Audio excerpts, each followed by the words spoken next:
Today is Martin Luther King Jr. Day, and here in New York, we're remembering the civil rights icon. Our New York Capitol correspondent Elise Klein talks to the New York State's Office of General Services about the history of a Capitol Memorial celebration. Since 2004, New York State Capitol celebrates the life of Martin Luther King Jr. through an artistic program and community initiatives, including a volunteer fair, a children's art gallery, and book and food drives. Office of General Services Commissioner Jeanette Moy says it is an honor to share Martin Luther King's memory through a partnership with PBS and the State Education Department. His impact on our communities, on our families, on the way that we learn, those that we interact with, what our day-to-day civic life looks like is really profound.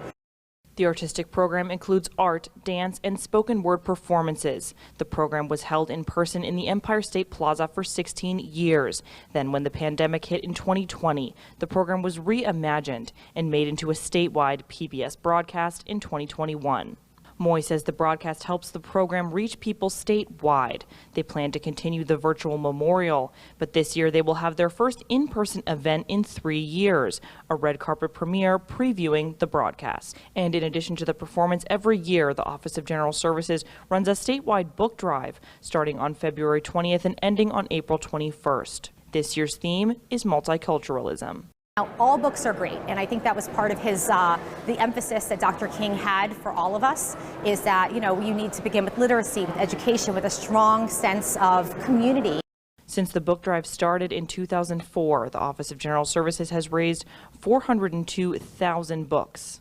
Moy says they plan for the memorial and the community initiatives all year, but to her, celebrating Martin Luther King Jr.'s memory is more than just part of her job. My life would not have been possible in the way that it is because of Dr. Martin Luther King. She says Dr. King's fight against segregation was an inspiration. It changed my education, it changed the composition of my family, it changed the composition of the people who surround me.